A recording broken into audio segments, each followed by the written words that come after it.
Libro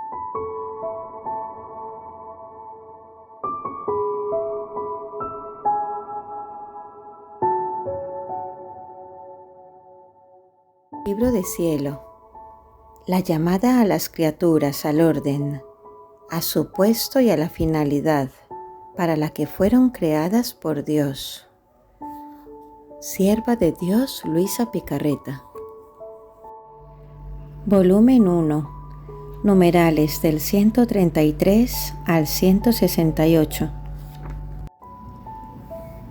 En este periodo de tiempo, recuerdo que hubo una epidemia de cólera y que un día que pedía a mi buen Jesús que hiciera cesar ese flagelo, Él me dijo: te contentaré con tal que aceptes ofrecerte a sufrir lo que yo quiera. Yo le dije: Señor, no puedo.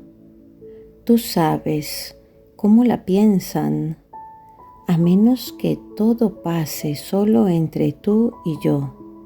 Solo así estaría dispuesta a aceptar todo. Y Él me dijo: hija mía, si yo hubiera pensado en lo que los hombres pensaban y en lo que querían hacer de mí, no habría hecho la redención del género humano. Pero yo tenía mi mirada fija en su salvación, y el amor grande que me devoraba me hacía hacer que cuando veía personas que pensaban mal de mí y que daban ocasión de hacerme sufrir más, yo ofrecía esas mismas penas que ellos me daban por su misma salvación.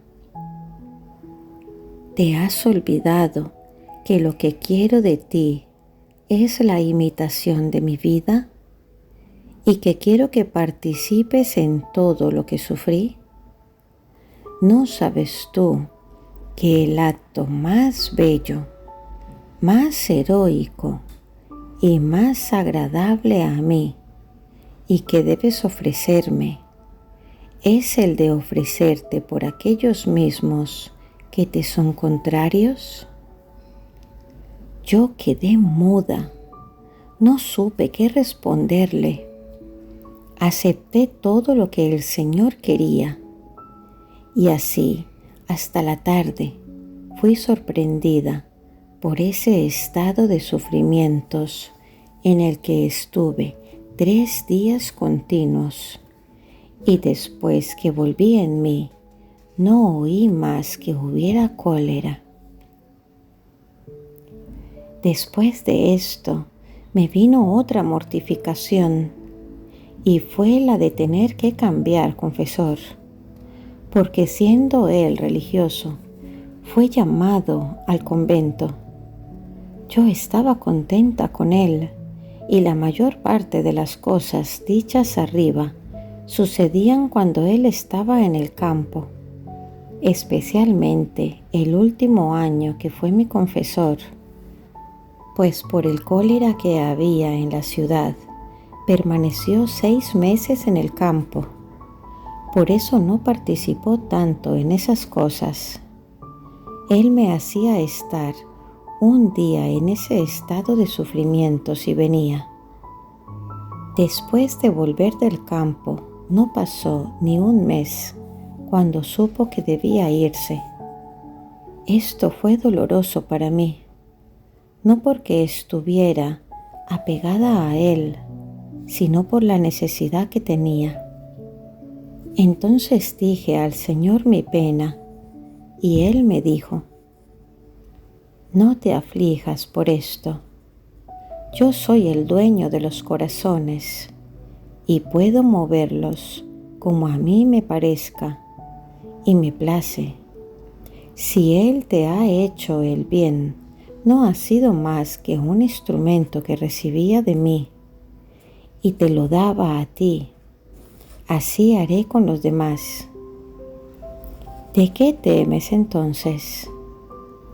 Amada mía, mientras tú tengas tu mirada puesta, ahora a la derecha, ahora a la izquierda, y la dejes que se pose ahora en una cosa, ahora en otra, y no la mantengas fija en mí, no podrás caminar libremente el camino del cielo, sino que irás siempre tropezando y no podrás seguir el influjo de la gracia. Por eso quiero que con santa indiferencia mires todas las cosas que suceden en torno a ti, estando toda atenta solamente a mí. Después de estas palabras, mi corazón adquirió tanta fuerza que poco o nada sufrí por la pérdida de ese confesor que tanto bien había hecho a mi alma. Así fue como cambié de confesor y volví al que me confesaba cuando era pequeña. Sea siempre bendito el Señor, que se sirve de esos mismos caminos que a nosotros nos parecen contrarios y que casi como que deberían llevar un daño a nuestra alma para nuestro mayor bien y para su gloria. Así sucedió que comencé a abrirle a Él mi alma, porque hasta ese momento no había dicho nada a ninguno. Por cuanto me dijeran, no lo lograba. Más bien, más impotente me veía para decir las cosas de mi interior. Era tanta la vergüenza que sentía al solo pensar en decir estas cosas, que me era más fácil decir los más feos pecados. ¿De dónde procedía esto? No sé decirlo. Por parte del confesor creo que no, porque él era muy bueno, me inspiraba confianza, era dulce y paciente para escuchar, tomaba cuidado detallado de mi alma, tenía la mirada en todo para que se pudiera caminar derecho. Por parte mía tampoco, porque sentía un obstáculo en mi alma y tenía toda la voluntad de vencerlo y de saber al menos cómo pensaba el confesor, pero me sentía imposibilitada para hacerlo. Yo creo que fue una permisión del Señor. Entonces, encontrándome con el nuevo confesor, empecé poco a poco a abrir mi interior. El Señor muchas veces me ordenaba que manifestara al confesor lo que Él me decía, y cuando yo no lo hacía, el Señor me reprendía severamente y a veces llegaba a decirme que si no lo hacía, Él no vendría más. Esto es para mí la pena más amarga, ante la cual todas las demás penas no me parecen más que hilos de paja. Por eso, tanto era el temor de que no volviera más, que hacía cuanto más podía para manifestar mi interior. Es verdad que a veces me costaba mucho, pero el temor de perder a mi amado Jesús me hacía superar todo. Por parte del confesor, también me veía empujada a decirle de dónde procedía tal estado mío, qué cosa me sucedía cuando estaba en aquel adormecimiento y cuál era la causa. Ahora me ordenaba manifestarlo.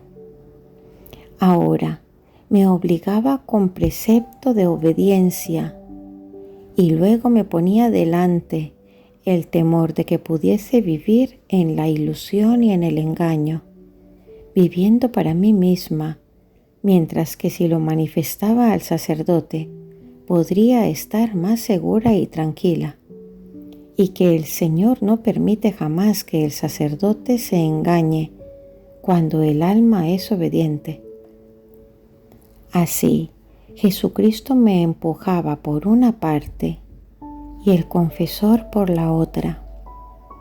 A veces me parecía que se ponían de acuerdo entre ellos. Así pude llegar a manifestar mi interior. Esto no lo hacía el confesor anterior. No me hacía ninguna pregunta. No trataba de saber qué cosas me sucedían en aquel estado de adormecimiento, por lo que yo misma no sabía cómo empezar a hablar de estas cosas. El único cuidado que tomaba era que estuviese resignada, uniformada al querer de Dios, que soportara la cruz que el Señor me había dado, tanto que si a veces me veía un poco fastidiada, experimentaba gran disgusto.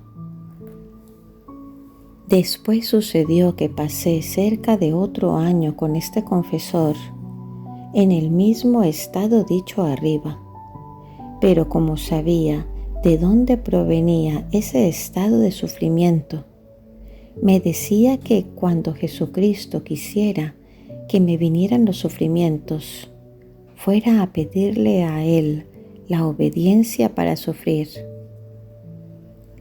Recuerdo que una mañana, después de la comunión, el Señor me dijo: «Hija, son tantas las iniquidades que se cometen, que la balanza de mi justicia está por desbordarse. Has de saber que pesados flagelos haré caer sobre los hombres, especialmente una feroz guerra en la cual haré masacre de la carne humana». Ay, sí, prosiguió casi llorando. Yo he dado los cuerpos a los hombres a fin de que fueran tantos santuarios donde debía ir a deleitarme, pero los han cambiado en cloacas de inmundicias. Y es tanta la peste que me obligan a estar lejos de ellos.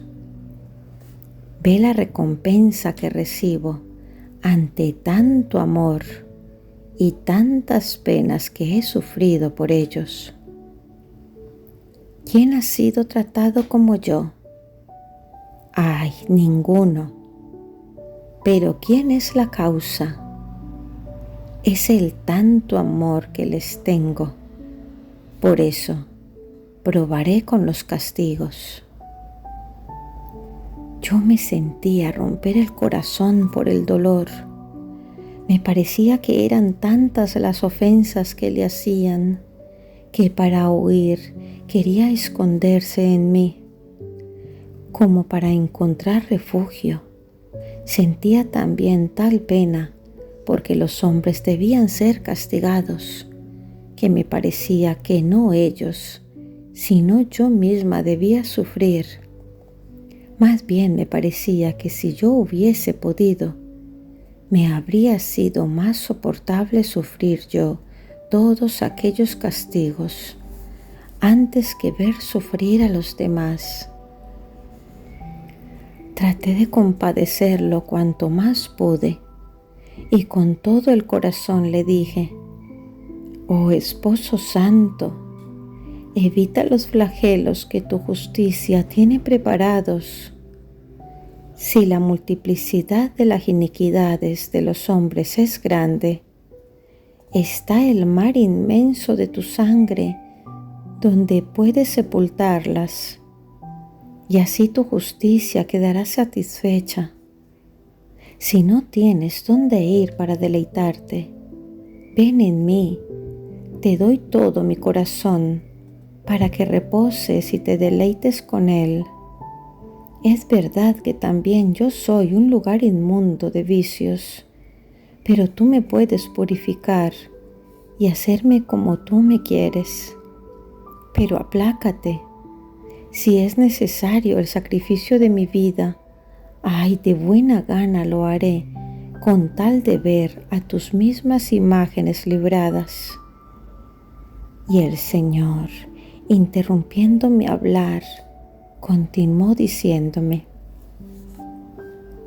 precisamente esto es lo que quiero. Si tú te ofreces a sufrir, no ya como hasta ahora, de vez en cuando, sino continuamente, cada día y por un corto tiempo, yo libraré a los hombres. Mira cómo lo haré. Te pondré entre mi justicia y las iniquidades de las criaturas. Y cuando mi justicia se vea llena de las iniquidades, de modo que no pueda contenerlas, y se vea obligada a mandar los flagelos para castigar a las criaturas, encontrándote tú en medio, en vez de golpearlos a ellos, quedarás golpeada tú. Solo de este modo podré contentarte en librar a los hombres. De otro modo no. Yo quedé toda confundida y no sabía qué decirle. Mi naturaleza hacía su parte, se espantaba y temblaba, pero veía a mi buen Jesús que esperaba una respuesta, si aceptaba o no. Entonces, viéndome casi obligada a hablar, le dije: oh divinísimo esposo mío, por parte mía estaría pronta a aceptar, pero ¿cómo se arreglará por parte del confesor? Si no quiere venir de vez en cuando, ¿cómo será posible que quiera venir todos los días? Libérame de esta cruz de necesitar al confesor para liberarme, y entonces todo quedará arreglado entre tú y yo. Entonces el Señor me dijo: ve con el confesor y pídele la obediencia. Si quiere, le dirás todo lo que te he dicho y harás lo que él diga. Mira, no será solamente para bien de las criaturas, por lo que quiero estos sufrimientos continuos, sino también para tu bien. En este estado de sufrimientos purificaré muy bien tu alma, de modo de disponerte a formar conmigo un místico desposorio. Y después de esto haré la última transformación, de modo que los dos seremos como dos velas que puestas en el fuego, una se transforma en la otra y se forma una sola. Así transformaré a mí en ti, y tú quedarás crucificada conmigo. Ay, ¿no estarías contenta si pudieras decir: el esposo crucificado, pero también la esposa está crucificada? Ay, sí, no hay ninguna cosa que me haga de semejante de él. Entonces, cuando pude hablar con el confesor, le dije todo lo que el Señor me había dicho, y cómo aquella palabra que el Señor me dijo, por un cierto tiempo, sin decirme el tiempo preciso que debía estar continuamente sufriendo, yo la tomé como por 40 días más o menos, pero ya han pasado cerca de 12 años que continúa así, pero siempre sea bendito Dios, sean adorados siempre sus inescrutables juicios. Yo creo que si el Señor bendito me hubiera hecho entender con claridad el tiempo que debía estar en cama, mi naturaleza se habría espantado mucho y difícilmente se hubiera sometido. Si bien recuerdo que he estado siempre resignada, pero entonces no conocía la preciosidad de la cruz, como el Señor me la ha hecho conocer en el transcurso de estos 12 años. Ni el confesor hubiera accedido a darme la obediencia. Entonces así le dije al confesor que por 40 días el Señor quería que me diera la obediencia de estar continuamente sufriendo. Y también le dije lo demás, con gran sorpresa mía, porque yo lo creía imposible. El confesor me dijo que si era verdaderamente voluntad de Dios, Él me daba la obediencia, que en realidad no era que Él no pudiera venir, sino más bien un poco de respeto humano. Mi alma se alegró mucho porque podía contentar al Señor y también librar a las criaturas. Pero mi naturaleza se afligió mucho al recibir esta obediencia, tanto que por algunos días estuve muy afligida. También el alma la sentía pensativa porque debía estar tanto tiempo sin poder recibir a Jesús en el sacramento. Mi único consuelo, a veces sentía una guerra tan feroz en mí que yo misma no sabía qué cosa me había sucedido. Muchas cosas las agregaba el demonio, pero mi buen Jesús puso remedio a todo. Y he aquí cómo sucedió. Diferentes modos de hablar de Jesús. Pero antes de continuar, por orden del confesor actual, debo manifestar los varios modos con los cuales el Señor me ha hablado. A mí me parece que los modos con los que Dios me habla sean 4, pero estos 4 modos de hablar de Jesús son muy diferentes de las inspiraciones. Primero, el primer modo es cuando el alma sale fuera de sí. Pero antes quiero explicarlo mejor. Lo mejor que pueda es de salir fuera de mí misma. Esto sucede de 2 modos.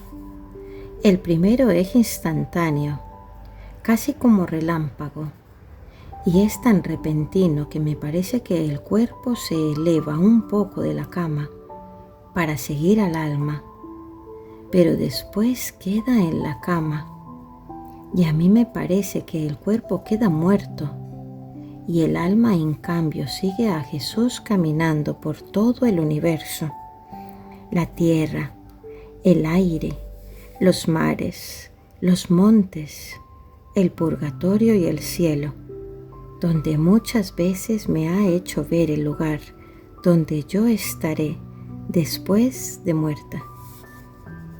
El otro modo de salir el alma es más tranquilo. Parece que el cuerpo se adormece insensiblemente y queda como petrificado ante la presencia de Jesucristo. Pero el alma permanece con el cuerpo y éste no siente nada de las cosas externas. Aunque se trastornara todo el universo, aunque me quemaran y me redujeran en pedazos. Estos 2 modos tan diferentes de salir fuera de mí misma, yo los he notado sensiblemente, porque en el primer modo, debiendo yo obedecer al confesor que venía a despertarme, lo he visto desde el lugar a donde me conducía Jesús, es decir, desde los confines de la tierra, o del aire, o de los montes, o del mar, o del purgatorio, o aún desde el mismo paraíso. Más bien me parecía que no tenía tiempo de poder volver para que el confesor encontrara mi alma en el cuerpo y poder obedecer. Y como me encontraba con el alma tan lejos, me ajetreaba toda, me angustiaba y me afligía pensando que no tendría tiempo de volver al cuerpo para que el confesor me encontrara y por tanto no tener tiempo de obedecer. Sin embargo, debo confesar que siempre me he encontrado a tiempo y me parecía que el alma entrase al cuerpo antes de que el confesor comenzase a darme la obediencia de despertar. Es más, digo la verdad, muchas veces yo veía de lejos al confesor que venía, pero para no dejar a Jesús, parecía que no pensara en confesor que venía, y entonces Jesús mismo me apresuraba a volver con el alma al cuerpo para poder obedecer al confesor. Y entonces yo tenía una gran repugnancia por dejar a Jesús, pero la obediencia vencía, y dejando a Jesús él mismo, o me besaba o me abrazaba, o hacía otra cosa para despedirse de mí. Y yo, dejando a mi amado Jesús, le decía: voy con el confesor, pero tú, mi buen Jesús, vuelve pronto en cuanto el confesor se vaya. Estos son los dos modos con los cuales el alma parecía que saliese del cuerpo, y en estos dos modos de salir el alma, Dios me habla. Este modo de hablar, Él mismo lo llama hablar intelectual. Trataré de explicarlo. El alma, salida del cuerpo y encontrándose delante a Jesús, no tiene necesidad de palabras para entender lo que el Señor le quiere decir, ni el alma tiene necesidad de hablar para hacerse entender, sino que todo es por medio del intelecto. Oh, qué bien nos entendemos cuando nos encontramos juntos. De una luz que de Jesús me viene a la inteligencia, siento imprimir en mí todo lo que mi Jesús quiere hacerme entender. Este modo es muy alto y sublime, tanto que la naturaleza difícilmente sabe explicarlo con palabras. Apenas puede decir alguna idea. Este modo en que Jesús se hace entender es rapidísimo. En un simple instante se aprenden muchas más cosas sublimes que leyendo libros enteros. Oh, qué maestro ingeniosísimo es Jesús, que en un simple instante enseña muchas cosas, mientras que cualquier otro necesitaría años enteros, si es que lo logra, porque el maestro terreno no tiene potencia para poder atraer la voluntad del discípulo, ni de poderle infundir en la mente, sin esfuerzos ni fatigas, lo que le quiere enseñar. Pero con Jesús no es así. Tanta es su dulzura, la amabilidad de su trato, la suavidad de su hablar, y además es tan bello que el alma apenas lo ve, se siente tan atraída, que a veces es tanta la velocidad con la que corre al lado de Jesús, que casi sin advertirlo, se encuentra transformada en el objeto amado, de modo que el alma no sabe discernir más su ser terreno.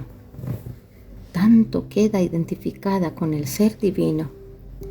¿Quién puede decir lo que el alma experimenta en este estado?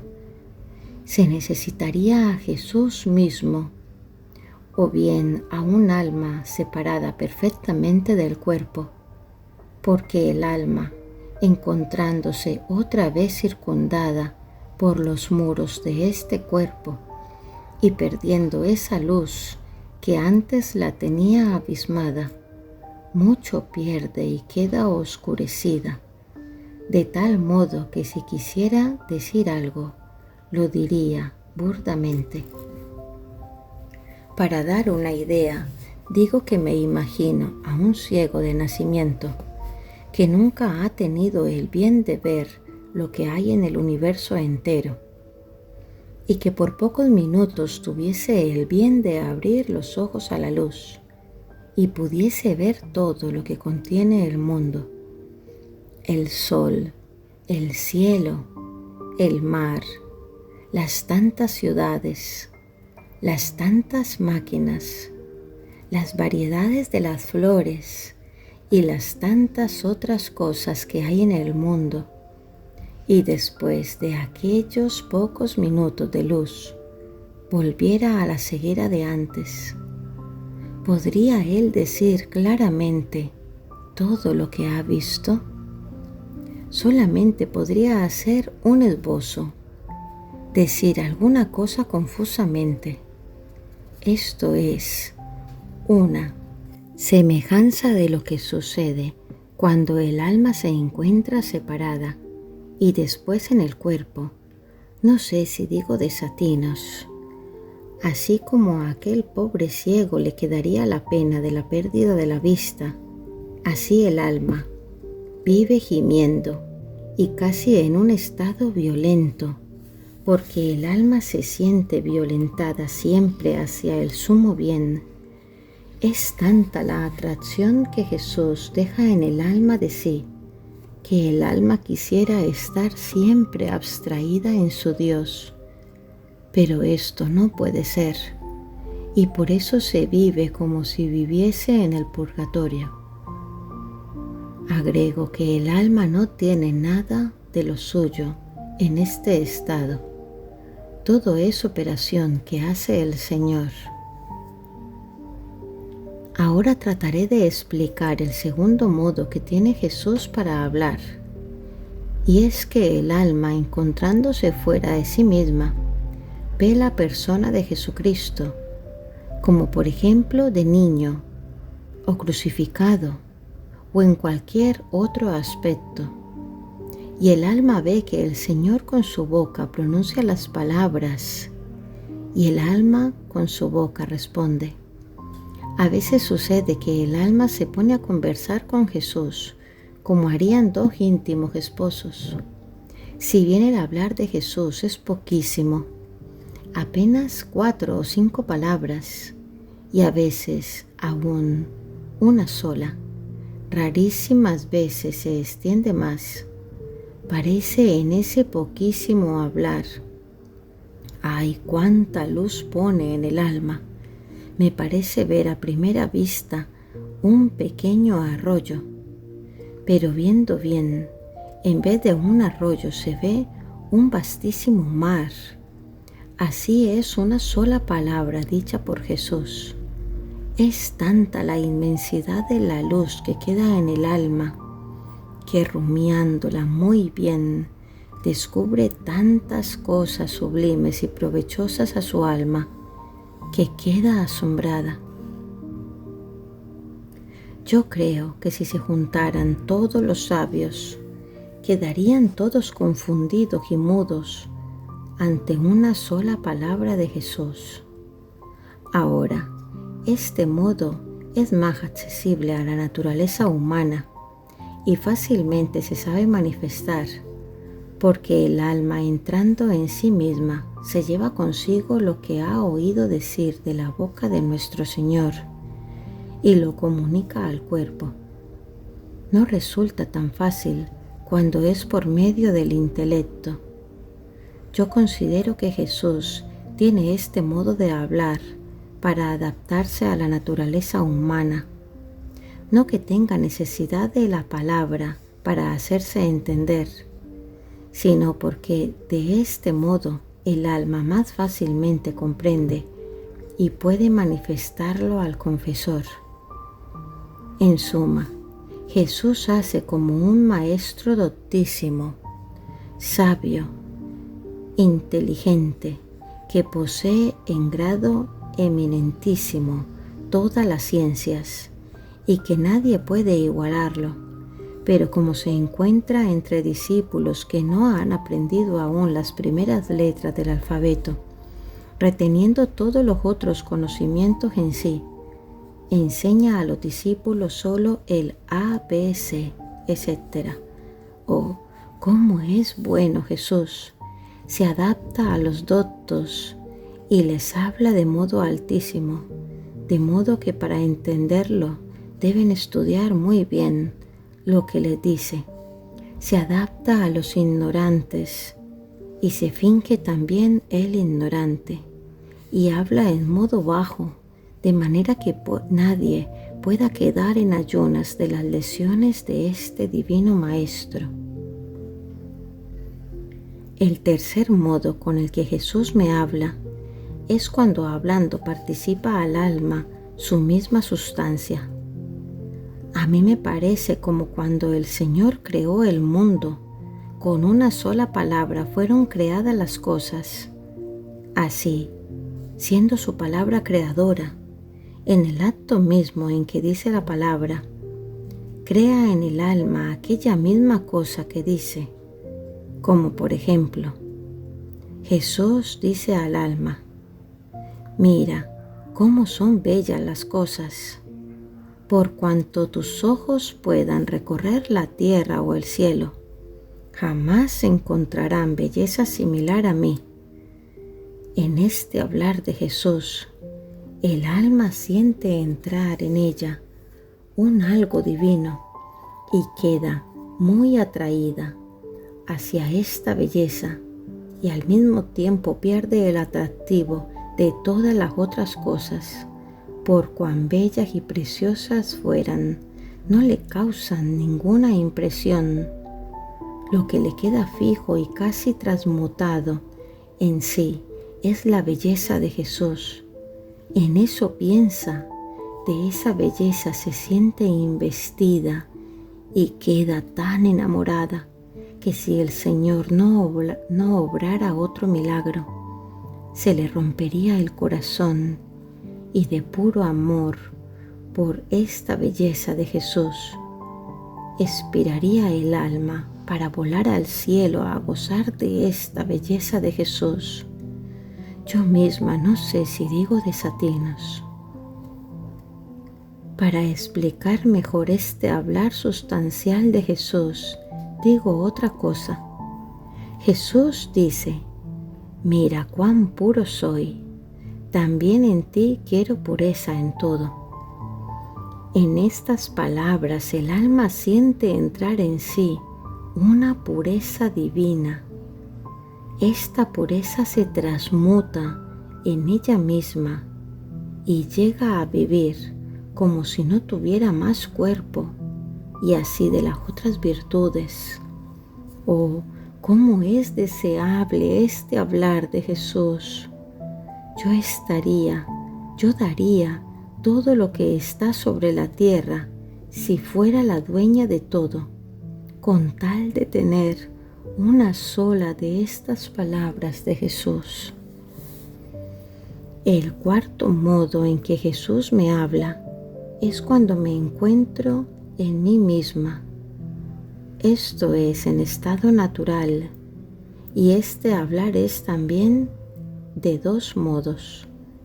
El primero es cuando encontrándome en mí misma, recogida en el interior del corazón, sin articulación de voz o sentidos al oído del cuerpo, Jesús internamente habla. El segundo es como hacemos nosotros, y esto sucede a veces estando aún distraída o bien hablando con otras personas. Pero una sola de estas palabras basta para recogerme si estoy distraída, o para darme la paz si estoy turbada, para consolarme si estoy afligida. Nuevas reglas de vida. Jesús le indica el nuevo sistema de vida. Ahora continúo narrando desde donde me quedé, y he aquí cómo puso remedio. En la mañana fui a comulgar, y en cuanto recibí a Jesús, súbito le dije, Señor mío, mira en qué tempestad me encuentro. Debería agradecerte, porque le has dado luz al confesor para darme la obediencia de sufrir. En cambio, mi naturaleza lo siente tanto, que yo misma quedo confundida al verme tan mala. Pero todo esto es nada, porque tú, que quieres el sacrificio, me darás también la fuerza. Pero la razón de más peso en mí es tener que estar tanto tiempo sin poderte recibir en el sacramento. ¿Quién podrá resistir sin ti? ¿Quién me dará la fuerza? ¿Dónde podré encontrar un consuelo en mis aflicciones? Y mientras esto decía, sentía tales penas en el corazón por esta separación de Jesús sacramentado que lloraba copiosamente. Entonces el Señor, compadeciendo mi debilidad, me dijo: no temas, yo mismo sostendré tu debilidad. Tú no sabes qué gracias te he preparado, por eso temes tanto. ¿No soy yo omnipotente? ¿No podré yo suplir a la privación de que me recibas en el sacramento? Por eso resígnate, ponte como muerta en mis brazos. Ofrécete víctima voluntaria para repararme las ofensas por los pecadores y para evitarles a los hombres los merecidos flagelos. Y yo te doy en prenda mi palabra de no dejar ni siquiera un solo día sin venirte a visitar. Hasta ahora tú has venido a mí, de ahora en adelante vendré yo a ti. ¿No estás contenta?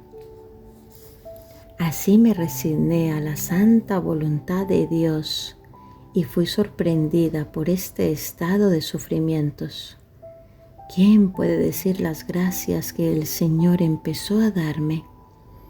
Es imposible poder decirlo todo detalladamente.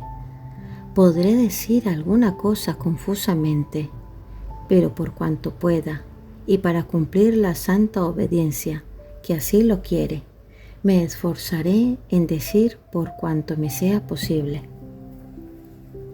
Recuerdo que desde el principio de este estar continuamente en la cama, mi amante Jesús muy frecuentemente se hacía ver, lo que no había hecho en el pasado. Desde el principio me dijo que quería que llevara un nuevo sistema de vida para disponerme a aquel místico desposorio que me había prometido. Me decía: amada de mi corazón, te he puesto en este estado a fin de poder venir más libremente y conversar contigo.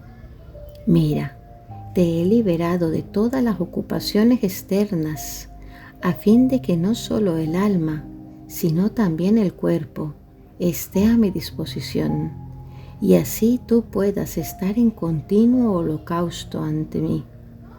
Si no te hubiese puesto en esta cama, debiendo tú desempeñar los deberes de familia y sujetarte a otros sacrificios, no podría yo venir tan frecuentemente y hacerte partícipe de las ofensas conforme las recibo. A lo más debería esperar a que cumplieras tus deberes, pero ahora no. Ahora hemos quedado libres. No hay ya nadie que nos moleste y que interrumpa nuestra conversación. De ahora en adelante mis aflicciones serán tuyas y las tuyas mías, mis sufrimientos tuyos y los tuyos míos, mis consolaciones tuyas y las tuyas mías. Uniremos todas las cosas juntas y tú tomarás interés de mis cosas como si fuesen tuyas, y así haré yo de las tuyas. No habrá más entre nosotros dos, esto es mío y esto es tuyo, sino que todo será común por ambas partes. ¿Sabes cómo he hecho contigo? Como un rey cuando quiere hablar con su esposa reina, y ésta se encuentra con sus damas en otras ocupaciones. El rey, ¿qué hace? La toma y la lleva dentro de su habitación. Cierra las puertas para que ninguno pueda entrar a interrumpir su conversación y oír sus secretos. Y así, estando solos, se comunican recíprocamente sus aflicciones y sus consuelos. Ahora, Si algún imprudente fuera a tocar la puerta, a gritar tras ella y no los dejara gozar en paz su conversación, el rey no lo tomaría a mal. Así he hecho yo contigo. Y si alguien te quisiera distraer de este estado, también me disgustaría.